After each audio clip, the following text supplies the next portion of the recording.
আসসালামু আলাইকুম। আজকে আমি তৈরি করে দেখাবো ভিনেগার। এই ভিনেগার জিনিসটি আমাদের সব কিছু সংরক্ষণ করার জন্য কাজে আসে, যেমন টমেটো সস, আচার, এই ধরনের জিনিস। আসুন তাহলে দেখি ভিনেগার বানানোর জন্য কি কি প্রয়োজন। ভিনেগার বানানোর জন্য প্রথমে আমাদের লাগবে টক লবণ।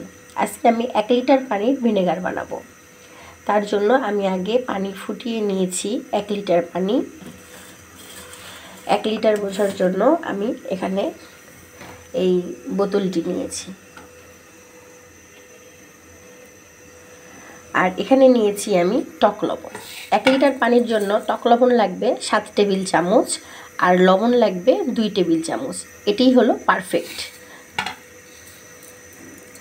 সেই অনুযায়ী আপনারা কম বেশি করে নিতে পারেন। এই যে এখন আমি দিয়ে দিব 2 চামচ লবণ।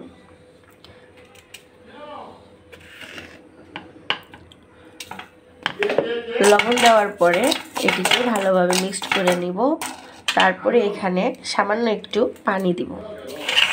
পানি দিয়ে ওই 1 লিটার বোতলের থেকেই পানি নিয়ে আমি এটা ভালোভাবে এখন মিক্সড করব। যখন সম্পূর্ণভাবে মিক্স করা হয়ে যাবে তখন আমি বোতলের ভিতরে সম্পূর্ণ পানিটি ঢেলে দিব। তাহলে আমাদের সিরকা বা ভিনেগার তৈরি হয়ে যাবে। এই হোয়াইট ভিনেগারটি তৈরি করা অনেক সহজ, আপনারাও বাসায় তৈরি করতে পারেন। বাজারে কিনতে গেলে এটি অনেক দামে কিনতে হয়। আজকে আমি টমেটো সস বানাবো, এই জন্য আমার সিরকাটা অনেক প্রয়োজন ছিল। এই হোয়াইট ভিনেগারটা আমার অনেক কাজে আসে। এটি শরীরের জন্য অনেক উপকার। শরীরের সব প্রয়োজনকে এটি নষ্ট করে দেয়।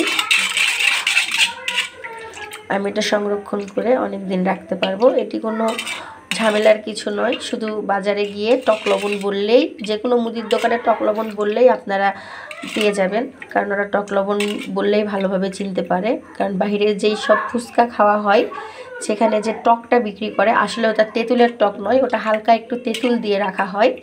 ওখানে আপনার এই টক লবণটাই ব্যবহার করা হয়। এই জন্য সব মুদির দোকানেই এই টক লবণটি থাকে। আশা করি আপনাদের উপকার হয়েছে। আপনাদের যদি ভালো লাগে অবশ্যই আমার চ্যানেলটিকে লাইক এবং সাবস্ক্রাইব করবেন। আল্লাহ হাফেজ, সবাই ভালো থাকবেন। শেষ আরেকটি কথা তো বলতে মনেই নেই, সেটি হলো অবশ্যই ভিনেগারটি তৈরি করার পরে আপনারা এটি ভালো ছাঁকনি দিয়ে ছেঁকে নেবেন। আমার এখন এটি ভালোভাবে মিক্সড হয়ে গেছে। এখন আমি আমার এই ছাঁকনিটি দিয়ে ছেঁকে বোতলে ওঠাবো। তাহলে আমার হোয়াইট ভিনেগার তৈরি হয়ে যাবে। আশা করি সবার উপকারে এসেছে। আপনারাও বাসায় তৈরি করবেন হোয়াইট ভিনেগার। বাইরে তাহলে অনেক টাকা দিয়ে কেনার কোনো প্রয়োজন নেই। আমি এখানে টক লবণটি নিয়েছিলাম 20 টাকার, তাহলে আমার পুরোপুরি এই 20 টাকাই খরচ হয়েছে। 1 লিটার হোয়াইট ভিনেগার তৈরি করতে আমার 20 টাকা খরচ হয়েছে। আশা করি আপনারাও বাসায় এই হোয়াইট ভিনেগারটি বানাবেন, তাহলে আপনাদেরও অনেক উপকৃত হবে। আল্লাহ হাফেজ, সবাই ভালো থাকবেন।